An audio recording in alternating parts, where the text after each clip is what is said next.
Hey guys, this is Tony from alphapursuits.com. In this video, I'm going to share with you one of the biggest mistakes that I made in 2018. As you know, I have been keeping track on some of the option trading strategies and option trading journals at alphapursuits.com. And so I thought, why not also keep track on some of the mistakes that I made? So this is why I'm making this video. And let me explain exactly what I did. So back in February, if you remember, VIX actually spiked up really high. And I saw that as an opportunity, so I traded VXX.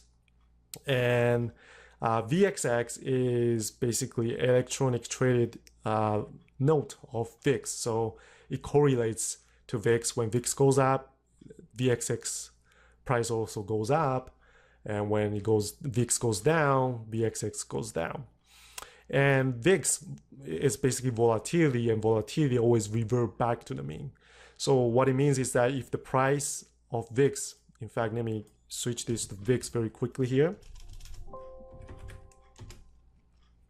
So if VIX goes up, it always revert back to the mean. And some people say the mean is around 12, some people say it's around 15, depending on how you calculate it and which data you use. But as you can see from this data here, it kind of stays around, 12, maybe 13, around this time period. So once again, when it spikes up, as you can see, spike up here, it always goes down. But the question is, you cannot really predict how long you will stay up high. That's one difficulty there, and you also don't know how high you will go, right? So those are the couple of mistakes that I made, which I'll explain in a little bit more detail in a bit. But essentially, this was the spike that we are looking at. I'm using the on-demand feature of Think or Swim, so that now the timeline is back in February, and as you can see, it started spiking up, and this was February 2nd, February 3rd, February 5th. Okay, so this is the timeline we are looking at right now. So let's go back to this panel here, and let me switch this to VXX and explain exactly what I did. So as you know, options, when the volatility is high, if you read any standard option trading books, the textbook, that they will teach you, when the volatility is high, you should sell option. The reason being, you are selling that high volatility when it's high, and then you buy back when it's low. So you basically make that difference of the volatility in addition to the price movement, if in case you're predicting the price to move. So in this instance, the volatility was going up and up. So my prediction was it would eventually go down. So what I did was I basically sell deep in the money call, because I based on what we normally learn from textbook, you should sell volatility. So that's what I did. And so I wasn't sure exactly how far out I should be. So I kind of say, okay, maybe it should be back, you should go down within, I don't know, about a month, or maybe even 2 months. So, I was playing around with March and April. And as you can see, the extrinsic value was pretty high if you actually go out more time. So, for April, it was, 4.1, for 31, 32.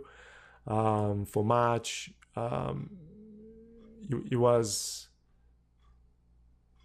this is weekly here. For March, it was like 3.3, 2.8. So nothing to worry about, right? And that's exactly what I thought at this point. And so, as the volatility was going up, I was just basically layering in. I was, taking a small position, adding it again and again and again as it was going up. Now, if we fast forward this a few days, okay, this is where the real trouble started. So on 5th, it was about 33, and as you can see, that was the extrinsic value there. But when the price moves against you. Okay, here we go. So you can see the extrinsic value started dropping. Okay, you had 2 point something, 3 point something. All of a sudden, it's less than 1 now. And same here with the April. Okay, so we are looking at 31.32. It had like 3 or 4. All of a sudden, is 1 point something. So this is exactly what happened. As you know, you can see VXX now is like 48, and as it was going up, the extrinsic value was disappearing. And what happens when it disappears, especially when it goes to 0 or negative? Well, you get assigned. So that's exactly what happened. You know, my short leg position started getting assigned, and you know, even though it still had like 70 days. Well, at the time it was actually less than that. It was, you know, after a few weeks after I set the position. So I started getting assigned. It still had a good 50-60 days or something, and I was getting assigned because there was no extrinsic value, and so I was hoping to hold for another, you know, 1 or 2 months. I couldn't, so I had to close it down. I did experiment with, you know, selling that assigned position and then again sell the same amount of option to kind of see if that would last, but it didn't really work out in the end. In any case, you know, what I'm saying here is do not sell deep in the money call. Okay, if you want to position yourself for something that when you expect something for the price that is going down, you should actually use put. And I have actually heard this in some podcasts that they talk about, you know, with VIX trading, VXX, you know, VIX related product trading, VXX, UVXY, you should actually use put rather than selling call. You should buy put rather than sell call. And so, you know, as the price goes up, you can do, you know, out of the money call, you can buy this, and of course, you know, you are not going to get assigned. Okay, so you know, you essentially that's what happened. I'm sorry, you'll be creating a bear put spread. So actually, you will buy a leg in the money, or maybe, you know, a little bit out of money, and then you will sell deep in the money.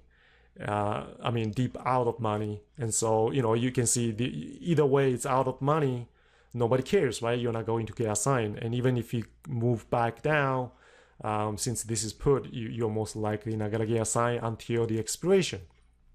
So this is a perfect way of trading when you think the market is gonna go down, when something is gonna go down.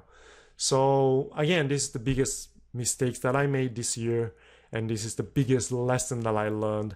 And in case you are thinking, why are you doing such a stupid thing? Well, let me show you this.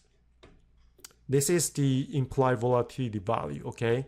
So when you see this, you can see, wow, there's so much implied volatility that I'm gonna be able to make by selling a call.